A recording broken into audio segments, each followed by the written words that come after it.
ऐसी सुंदर जगह है कि मैं अगली मीटिंग में जाना नहीं चाह रहा हूं। आपने फंसा दिया मुझे लग रहा है कि यहां अगली मीटिंग में ना जाऊं, यहीं आपके साथ 1-2 दिन रहूं।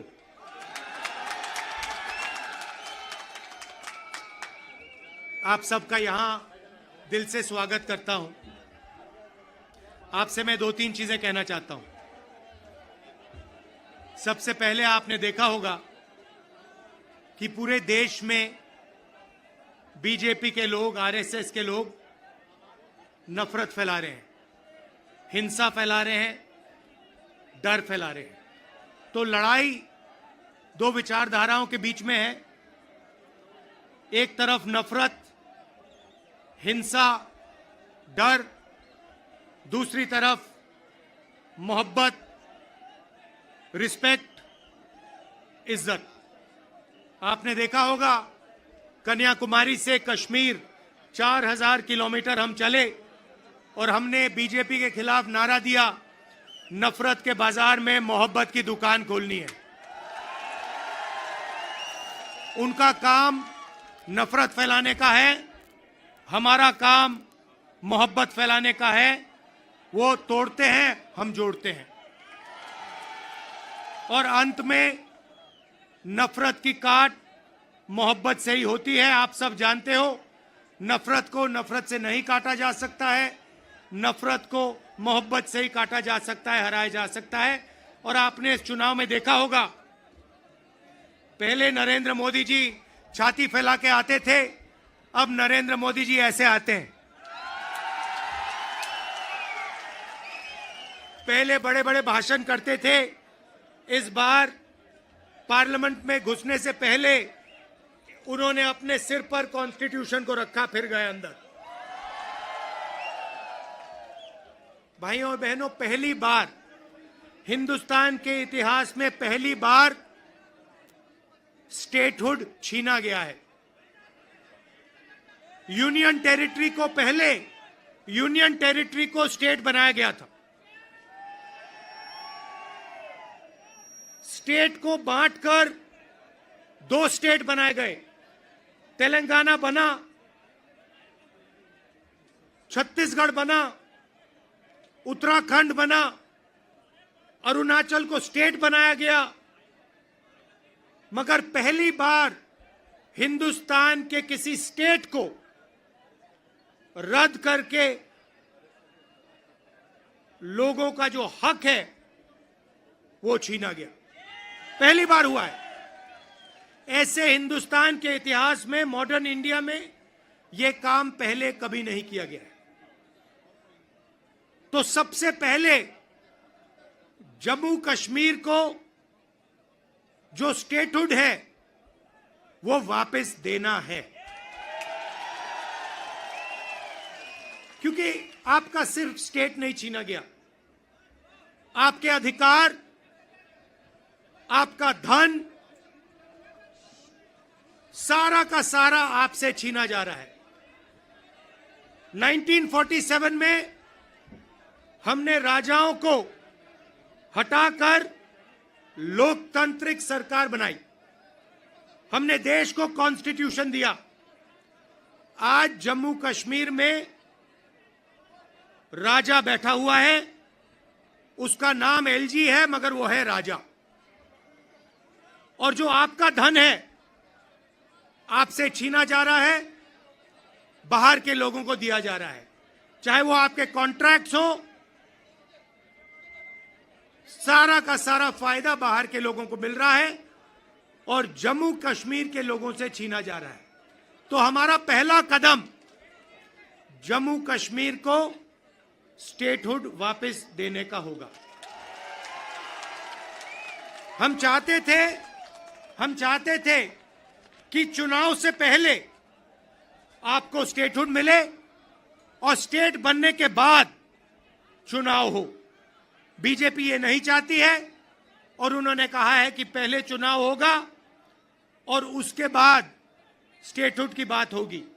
और हम कह रहे हैं कुछ भी होगा, जम्मू कश्मीर के लोगों को स्टेटहुड हम दिलवाएंगे। बीजेपी चाहे ना चाहे, इंडिया गठबंधन इतना दबाव डालेगी कि जम्मू कश्मीर के लोगों को स्टेटहुड देना ही होगा।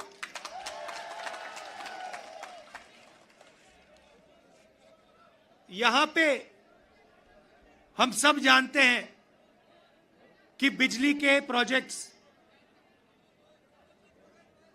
बनाए जा रहे हैं, मगर सच्चाई है कि बिजली के प्रोजेक्ट्स का फायदा आपको नहीं मिलता है।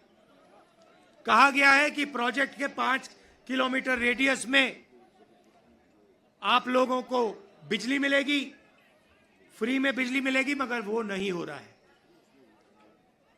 और बिजली के प्रोजेक्ट्स का फायदा आप लोगों को मिलना चाहिए।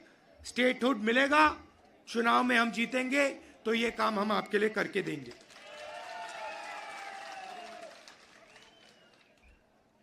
आप देश के लोगों को बिजली दे रहे हो और आपके जेब में से बिजली का पैसा लिया जा रहा है, छीना जा रहा है। ज्यादा रेट देते हो आप, ये अन्याय है, इसको हम ठीक करेंगे।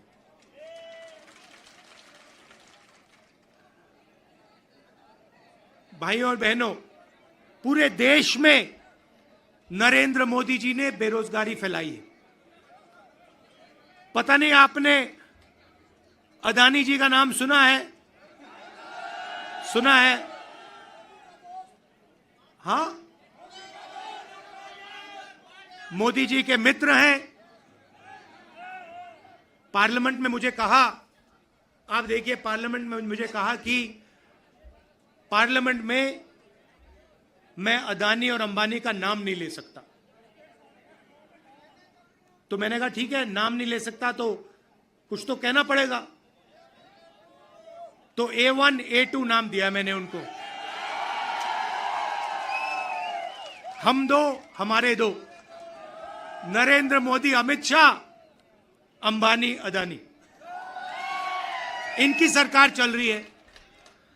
और अगर कोई छोटा काम करता है, मजदूरी करता है, छोटा बिजनेस चलाता है, होटल चलाता है, टूरिज्म का बिजनेस चलाता है, तो उसके लिए नरेंद्र मोदी जी GST लाते हैं, नोटबंदी कराते हैं और बैंक के दरवाजे बंद कर देते हैं। और पूरी की पूरी सरकार इन 2 अरबपतियों के लिए चलाई जा रही है। ये मैं आपको कहता हूं कि अगर आप देखेंगे तो ये जो आपसे स्टेटहुड छीना गया है, इसका भी लक्ष्य उन्हीं 2 अरबपतियों की मदद करने का है। और जम्मू कश्मीर के जो लोग हैं, जो व्यापारी हैं, जो इस प्रदेश को, इस देश को रोजगार देते हैं, चाहे वो टूरिज्म की बात हो, हैंडीक्राफ्ट की बात हो, उन सब को ये दबा कर रखते हैं। जो हालत देश में है उससे खराब हालत जम्मू कश्मीर में है। देश से ज्यादा बेरोजगारी यहां जम्मू कश्मीर में। और ये उल्टी सीधी बात करते हैं। कभी नरेंद्र मोदी समुद्र के नीचे चले जाते हैं, कभी हवाई जहाज में उड़ते हैं, कभी किसी नेता से गले लग जाते हैं, मगर बेरोजगारी के बारे में इन्होंने कुछ नहीं किया है। तो यहां हमारे एक युवा नेता हैं, एक बात मानकर चलो, यहां पर कांग्रेस पार्टी की अलायंस की सरकार आ रही है। ये निश्चित है, ये होने जा रहा है। और हमारा पहला काम, हमने नेशनल मैनिफेस्टो में कहा और मैं यहां भी कह रहा हूं, जो भी सरकारी वैकेंसीज हैं उनको हम भरेंगे और एज को हम 40 साल तक एक्सटेंड कर देंगे। जो डेली वेज का काम करते हैं उनको हम रेगुलराइज करेंगे, परमानेंट करेंगे और उनकी जो आमदनी है उसको हम बढ़ाएंगे। मगर हमारा लक्ष्य होगा कि हम सबको लेकर एक साथ मिलकर जम्मू कश्मीर की सरकार चलाएं, सबकी रिस्पेक्ट हो,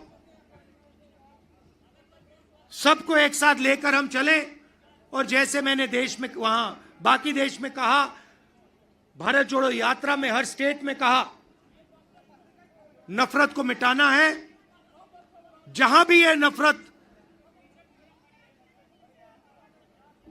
की दुकान खोलेंगे, जहां भी ये नफरत फैलाएंगे, वहां हम मोहब्बत की दुकान खोलेंगे। आखिरी बात मैं आपसे कहना चाहता हूं, इतनी सुंदर जगह है, चुनाव के बाद मुझे यहां आना पड़ेगा। और ये जो आपने वकार जी कर्रा साहब, ये आपने जो मेरा 45 मिनट का प्रोग्राम यहां बनाया है, यह आपने मुझे ठग लिया। यहां पे कम से कम 1 दिन, 2 दिन, 3 दिन का प्रोग्राम बनना चाहिए। मुझे ऐसी जगह देखने को नहीं मिलती है। ऐसे प्यारे लोग कम से कम यहां मुझे 2-3 दिन के लिए लाइए और यहां घुमाइए।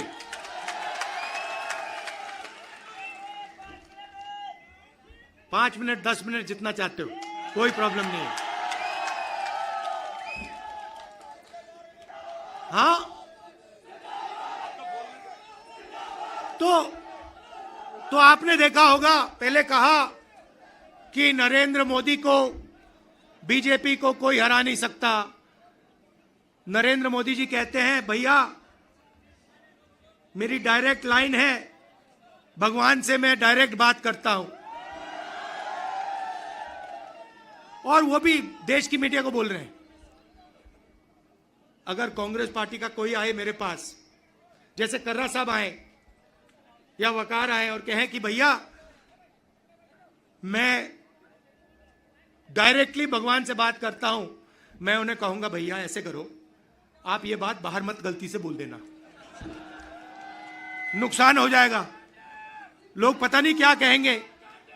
मगर नहीं, देश का प्रधानमंत्री जा सकता है, कह सकता है भैया मैं नॉन बायोलॉजिकल हूं, बाकी हिंदुस्तान बायोलॉजिकल है, बाकी हिंदुस्तान बायोलॉजिकली पैदा हुए, मैं नॉन बायोलॉजिकल हूं, मैं डायरेक्ट भगवान से बात करता हूं। और इस चुनाव में भगवान ने नरेंद्र मोदी को डायरेक्ट मैसेज दे दिया कि भैया आपको लगता है कि आप भगवान से बात करते हो, मगर भगवान आम जनता से बात करता है और भगवान आम जनता की राय को सुनकर काम करता है। तो हमने नरेंद्र मोदी को साइकोलॉजिकली उड़ा दिया है। मैं आपको बता रहा हूं, मैं पार्लियामेंट में बैठता हूं, उनके सामने पार्लियामेंट में बैठता हूं, पूरी कॉन्फिडेंस गायब हो गई उनकी। इंडिया गठबंधन खड़ा हो गया, एक साथ मिलकर हम लड़े, पूरी की पूरी कॉन्फिडेंस हिंदुस्तान के प्रधानमंत्री की गायब हो गई है। आप मुझे बताओ, आप देखो, उन्होंने पहले कहा कि जाति जनगणना नहीं होगा, हमने कहा जाति जनगणना होगा। अब आरएसएस के लोग कह रहे हैं भैया जाति जनगणना सही बात है। फिर वो उन्होंने कहा कि हम लैटरल एंट्री से बाहर के लोगों को सरकार में लाना चाहते हैं। हमने कहा ऐसे नहीं होगा। पार्लियामेंट में बात उठाई, थोड़ा सा दबाव डाला, बीजेपी के लोग कहते हैं नहीं भैया लैटरल एंट्री नहीं होगी। तो अब एक बात समझ लो, अब नरेंद्र मोदी हिंदुस्तान की जनता से डरते हैं और अब बस थोड़ा सा समय बचा है, नरेंद्र मोदी, बीजेपी, इनको हम सरकार से हटा देंगे।